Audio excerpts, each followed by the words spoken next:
This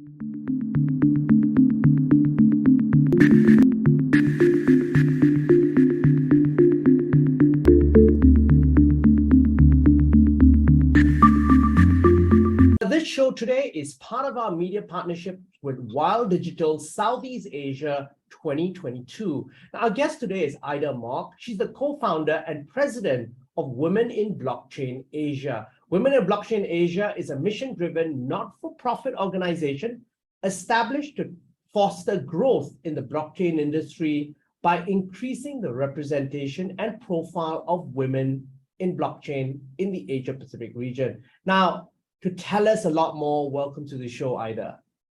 Thank you. Thank you, Brian. I'm so proud to be here and I'm so honored as well. Thank you so much for this.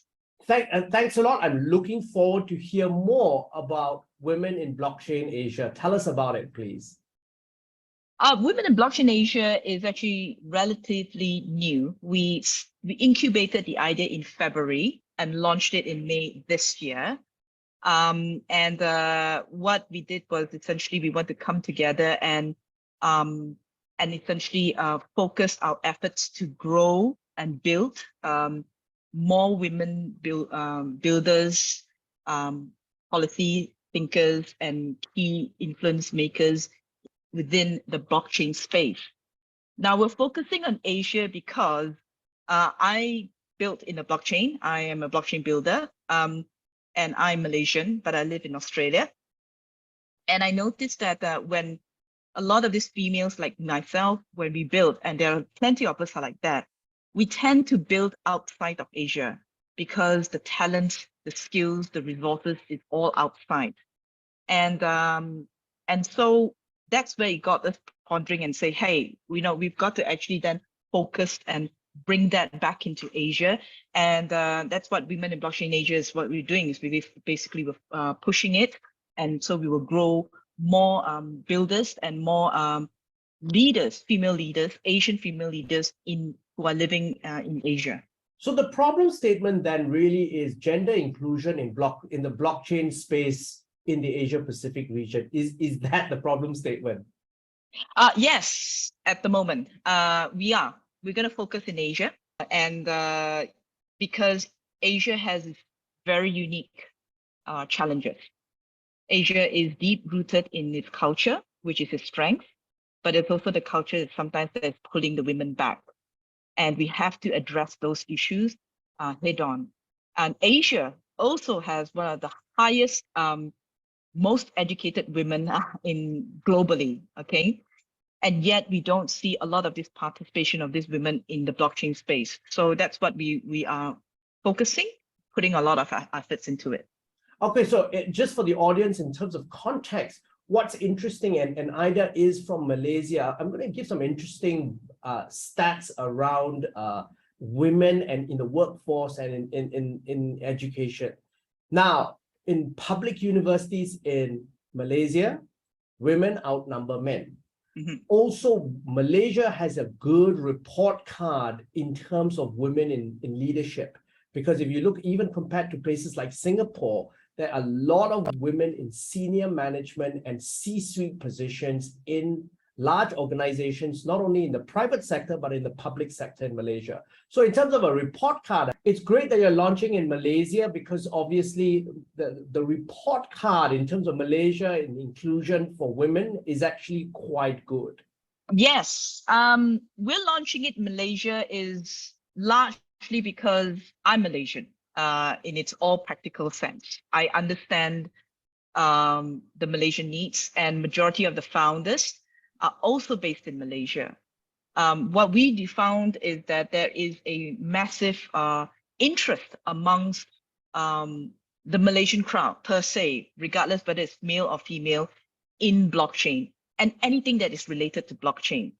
But so we launched it in Malaysia because there's connectivity. Our team is here and there is interest here.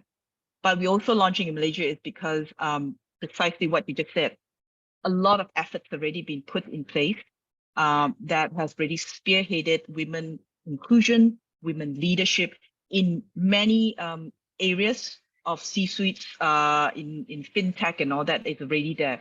But in the blockchain space, it's still not entirely there. And so we just want to extend that out into Malaysia. Now, one of the things you've done is within the Malaysian context, when you launched in May this year, you partnered with Algorand Foundation and 4 leading Malaysian universities in a program towards growing the next generation of blockchain engineers. Tell us a little bit more about this partnership and how it will plug the gap for blockchain engineers in the country.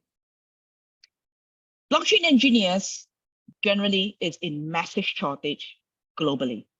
It is a global phenomenon, and there's a problem with it. Good blockchain engineers is even harder to get. We partner with Algorand Foundation because they share in our vision in increasing more women as developers in this space. To date, we have 7 universities who's already in this program. And what WIBA did, WIBA stands for Women in Blockchain Asia. What WIBA did is that we decided that we need to take affirmative action to actually increase it. So enough of talking about women inclusion, enough of standing up in the podium and just rah-rah about it. We believe that we have to actually put affirmative action. So we insisted that to participate in all this program, the university need to ensure adequate representation of female developers in the program. If they cannot get it, they're not going to be part of the program. So this is where it's exciting. But what we found out was that when we put all these measures in place, we were being very conservative in our numbers. We were looking at the likes of 20 to 30% of forced female participation. Our latest count is that more than 50% who signed up to this are females. So, it's a really good surprise. And how does it address the talent gap? It addresses the talent gap because there is a shortage of blockchain developers globally. And not only that, shortage of good developers. Algorand is coming in, lending their resources, lending their people who actually have built on the blockchain, people who are engineers themselves, who actually architect and understand the language. And they are coming in from the States, they're coming in from Canada, and they're coming in to teach. And they're going to focus tremendously on the integrity of the code and the cohesiveness of the code. So yes, by doing that, we are actually building not only the numbers of blockchain developers, but pushing diversity and more female, but also increasing the talent and good coders as well in Malaysia. So Ida, this is really interesting because this is a great example of public-private partnership. How is this funded? How is this funded? It's a good question.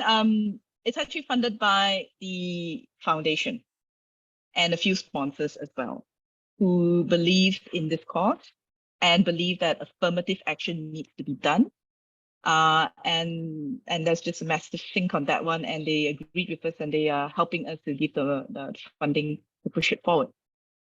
That's fantastic, because one of the things that, and as researching this interview, what I found were the numerous surveys that indicate that women's interest in cryptos and blockchain is skyrocketing. So I want to quote one specific example. Luno, which is a digital exchange platform in Malaysia, released data that says that its women users have grown from 16,000 in 2020 to more than 120,000 in 2021. Now that's a 650% increase.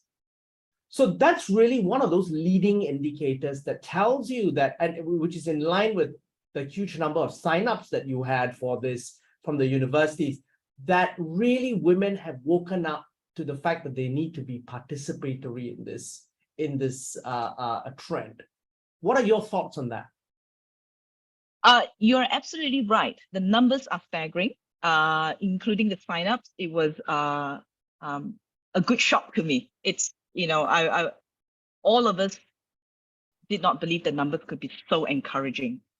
And yes, there are more female women who are now trading in crypto, who are braver in actually dabbling into it, braver in trading in it and playing with it. Before that, it was an asset they just shy away from. But we want to go a little bit further than this. We want to actually challenge the women to think beyond crypto.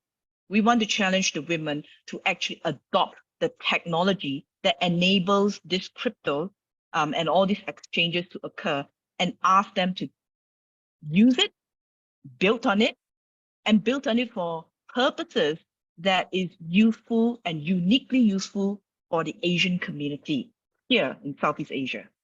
And with that in mind, also, you've recently launched your Singapore chapter as well as a chapter in the Philippines, which is about to be launched as well. Tell us more about your plans to expand WIBA in the region. We have ambitious plans, and we have launched in Singapore, and we have launched. We're planning to launch in Philippines. But out from all this exercise, we have seen interest coming from Vietnam, Indonesia. I recently went to Bali for the Coin Fest there, and I saw the interest to actually bring WIBA into Bali is tremendous. So we are keeping a very open mind about it, and we want to build it. But what we learned from this is that we need to also take a step back and think on how we can effectively skill our resources, skill our funding, and actually deploy effective and useful and meaningful campaigns to push through the purpose and the programs that WIBA stands for, and not just go around setting up offices, launching presence here and there. We need to actually focus on that too. And so then, Ida, who are the key stakeholders in WIBA and the key founders, really, besides yourself? Because really, this initiative it looks like it's exploding, but obviously there's a core team of you that have come together to make this happen. Give us a sense of what the backgrounds are in terms of your co-founders. My co-founders are very varied. They're very strong women, and very diversified, forefront people in their space. In terms of co-founder, I co-founded this together with Jasmine Ng, who is also another leading lady in the blockchain scene in Malaysia. And we have Farah, who's very strong in the fintech, and we have Serena, who's the ex-CEO of MDEC. And we've got Poisy Liang, and which is very strong in NFT, and Ivy, who is a strong and passionate believer in teaching blockchain fundamentals to everyone, so everyone understands how blockchain works and how disruptive and useful blockchain would be. And of course, we have our one and only male ally who's also in our team. His name is George Wong, and he is very involved in Sandbox. He is in the metaverse, he's in NFT. So as you can see, all of us in this space, and each of us are in a different space, in different areas. I myself, I'm in DeFi. I built 3 projects purely in DeFi, and Jasmine is in SSID. So yeah, we have varied talents, interests, and every one of us are passionate about this space. And Ida, I wish you all the best in your endeavors of expanding this across the region. But before we leave, Ida, any final thoughts you'd like to leave our audience with? With respect to Southeast Asia, I would say to the audience is, if you're a woman out there and you have been toying about this idea and you're curious about blockchain and you just can't get yourself started for whatever reason, okay, hop onto our website, womeninblockchain.asia. We are coming up with a lot of programs from the beginner stage to the tech space to the interdisciplinary stage that's going to be announced, because we want to teach and create more awareness for women like that. So I would just say, open up yourself.